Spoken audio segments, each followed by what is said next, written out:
Selamat malam. Baiklah, saya akan mempresentasikan yaitu sistem hidrolik. Sebelumnya perkenalkan, nama saya Bengen Siaan, NIM saya 5203122 010.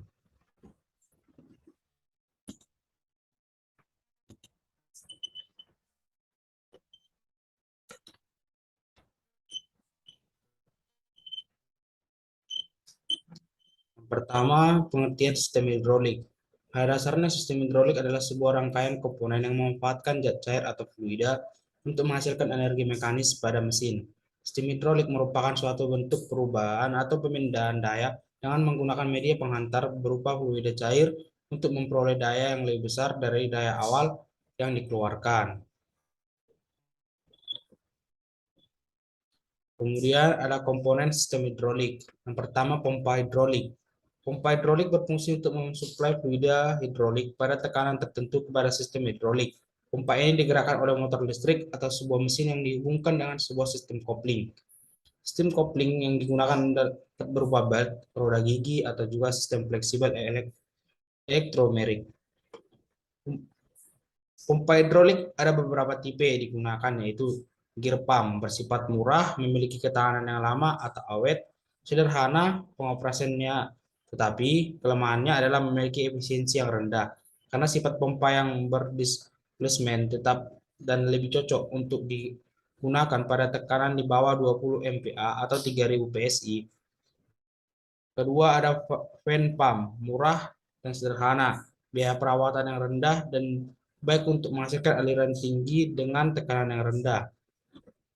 Kemudian ada axial piston pump. Satu jenis pompa hidrolik yang menarik adalah axial piston pump. Pompa ini dapat berjenis swat plate atau juga check ball. Jenis pompa ini didesain untuk dapat bekerja pada displace yang bervariasi sehingga dapat menghasilkan aliran dengan tekanan fluida hidrolik yang bervariasi sesuai dengan kebutuhan. Jenis yang paling banyak digunakan adalah Swiss plate pump. Kemudian ada radial piston pump. Digunakan untuk menghasilkan tekanan fluida hidrolik yang tinggi dengan debit aliran yang rendah. Prinsip radial piston pump ini, pompa piston memang memiliki harga yang lebih mahal jika dibandingkan pompa gear atau fan. Akan tetapi pengoperasian tekanan tinggi memiliki ketahanan yang jauh lebih lama jika dibandingkan jenis pompa yang lain. Dua, valve control. Valve control pada sebuah sistem hidrolik selain berfungsi untuk mengatur besar tekanan yang digunakan juga berfungsi untuk mengatur arah aliran dari fluida hidrolik. Arah aliran yang dimaksud adalah berhubungan dengan sistem aktuator. Arah gerakan yang diinginkan pada aktuator dikontrol oleh arah aliran dari fluida hidrolik.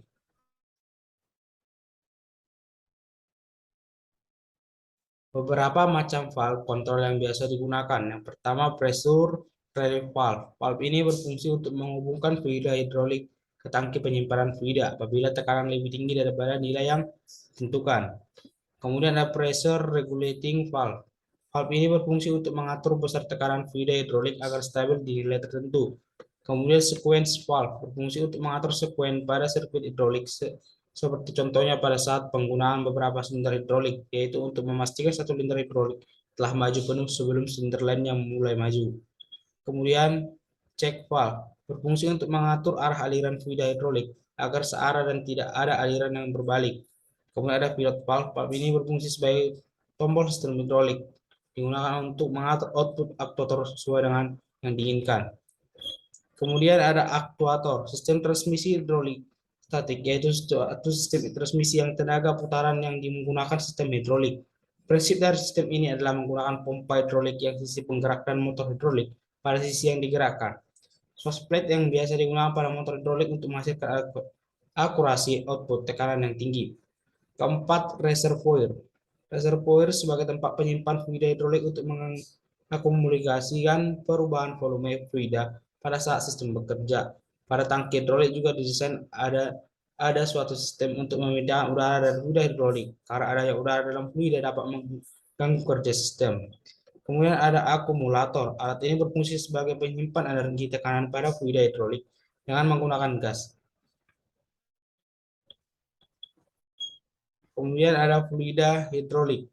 Fluida yang digunakan pada sistem hidrolik biasanya berbahan dasar minyak bumi dengan tambahan zat-zat aditif. Spesifikasi penggunaan berdasarkan kebutuhan yang diinginkan.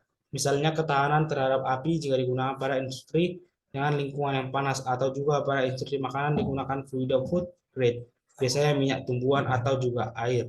Fluida hidrolik selain sebagai fluida kerja, ia juga berfungsi sebagai pelumas pada komponen-komponen sistem hidrolik. Ketujuh, filter.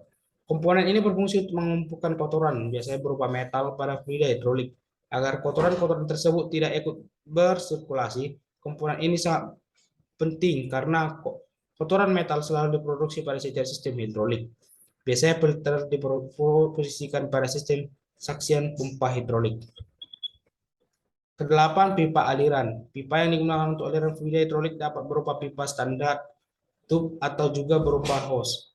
Tub berdiameter sampai dengan 100 mm diproduksi oleh pabrikan secara memanjang tanpa sambungan. Digunakan untuk tekanan hidrolik tinggi yang presisi. Sedangkan pada pipa standar biasanya digunakan pada operasional tekanan rendah, dapat menggunakan sambungan, biasanya berupa sambungan las. Untuk hose dalam bahasa Indonesia dikenal dengan selang, namun selang yang dapat operasi pada tekanan yang tinggi bisa juga pada temperatur yang tinggi. Baiklah, sekian presentasi dari saya tentang sistem hidrolik. Saya Benget Siahan, mohon undur diri. Jika saya ada salah pengetikan maupun salah pengucapan, saya minta maaf. Terima kasih.